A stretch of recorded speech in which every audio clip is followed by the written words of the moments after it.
មានបងប្អូនជាច្រើននៅក្នុង Facebook Page គាត់បានស្នើឲ្យអ្នកម្ដាយរបស់ខ្ញុំធ្វើជាវីដេអូលម្អិតអំពី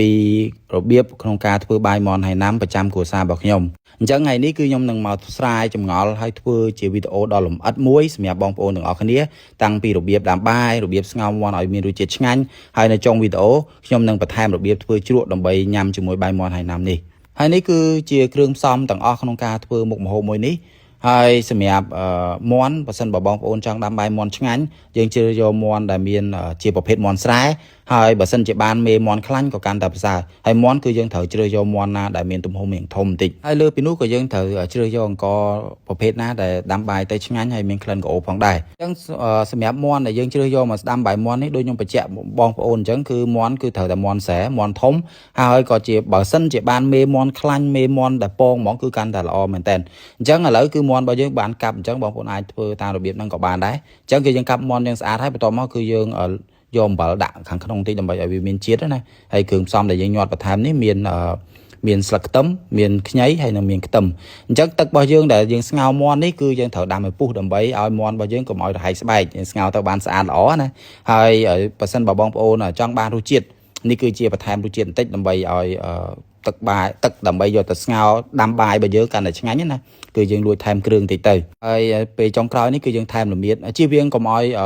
អត់ល្អបងប្អូនកុំប្រើម្សៅល្មៀតទេយើងប្រើល្មៀតអញ្ចឹងហើយឥឡូវនេះគឺយើងមកតេស្តមើលមាន់សិនថាមាន់ឆ្អិនល្អនៅអញ្ចឹងឥឡូវនេះគឺយើងចាប់ផ្ដើមមកលាងអង្ករដើម្បីយកទៅដាំបាយម្ដងអញ្ចឹងសម្រាប់អង្ករថ្ងៃនេះគឺយើងប្រើអង្កររំដួលកោះញែជាប្រភេទអង្ករលេខ1មានក្លិនឈ្ងុយបាយទន់រសជាតិឆ្ងាញ់ជាប្រភេទអង្កររំដួលសុទ្ធហើយសម្រាប់អង្ករគឺយើងមានលក់នៅក្នុង page សុកស្រែរបស់យើងហើយយើងមានការដឹកជូនដល់ផ្ទះបើសិនបើបងប្អូនត្រូវការឥឡូវនេះគឺយើងចាប់ផ្ដើមមកឆាជាមួយនឹងអង្កររបស់យើងដំបូងនេះគឺយើងចាប់ផ្ដើមដាក់ខ្ទឹមក្រហមសម្រាប់គ្រឿងដែលយើងឆានេះគឺមាន3មុខគឺមានខ្ញីមានខ្ទឹមក្រហមហើយនិងមានខ្ទឹមសហើយសម្រាប់ខ្ទឹមក្រហមនេះគឺយើងឆាមុនគេដោយសារខ្ទឹមក្រហមបើសិនជាយើងឆាអត់ល្អគឺវាស្វិតអញ្ចឹងឥឡូវនេះគឺយើងចាប់ផ្ដើមឆាហើយឥឡូវគឺបន្ថែមជាមួយនឹងខ្ញីដែលយើងបានចិញ្ច្រាំហើយណាអញ្ចឹងយើងឆារហូតដល់មានក្លិនឈ្ងុយឡើងពណ៌រាងក្រហមបន្តិច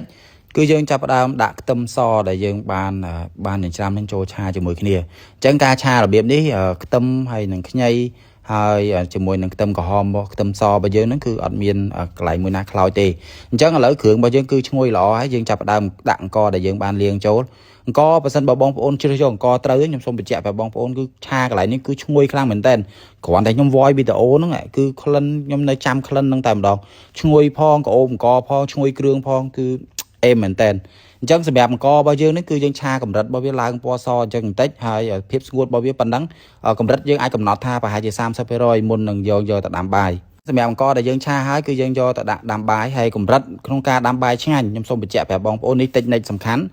យើងដាក់4បើសិនជាយើងដាក់4ចានទឹករបស់យើងក៏4ចានដែរអញ្ចឹងសម្រាប់អង្ករ4ទឹក4អញ្ចឹងឥឡូវនេះគឺយើងប្រើអង្ករ4ចានឥឡូវនេះគឺយើងដាក់ទឹកដែលស្ងោរមាន់ហ្នឹ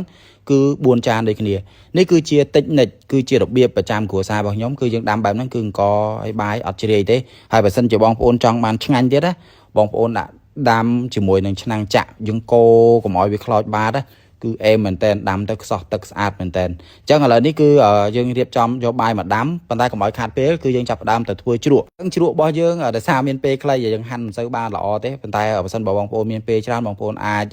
ចហាន់ឲ្យវាស្ដើងជាងនេះតិចក៏បានដែរអញ្ចឹងឥឡូវគ្រឿងផ្សំនៅលើតុនេះហើយយើងចាប់ផ្ដើមមកច្របាច់ជាមួយនឹងចៃថាវមុនបន្ទាប់មកបានយើងដាក់ការ៉ុតចូលហើយបន្ទាប់មកបានយើងដាក់ទឹកសក់ធ្វើរបៀបនេះគឺទឹកសក់ហើយការ៉ុតហើយនឹងឆៃថាវគឺទុនស្មើគ្នាយើងអត់ច្របាច់បញ្ចូលគ្នាទេណាអានេះគឺជាតិចនិចជារបៀបអ្នកម្ដាយរបស់ខ្ញុំគឺគាត់ប្រាប់ថាឲ្យធ្វើរបៀបហ្នឹងអញ្ចឹងឥឡូវ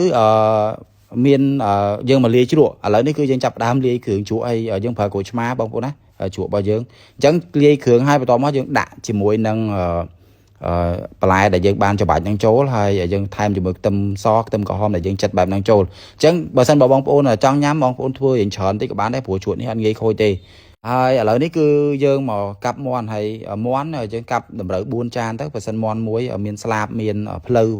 ហើយដាក់ជាមួយនឹងទ្រូងទៅយើងមាន់មួយយើងអាចកាប់បានជា4ចានសមាជិកគ្រួសារ4នាក់ត្រូវហ្មងសម្រាប់មាន់នេះអញ្ចឹងឥឡូវមាន់គឺយើងបានកាប់ហើយបាយរបស់យើងក៏បានឆ្អិនល្អដែរបងប្អូនអាចពិនិត្យមើលបានហើយសម្រាប់ខ្ញុំគឺខ្ញុំចាំក្លិនហ្នឹងមែនតើសម្រាប់មាន់ណា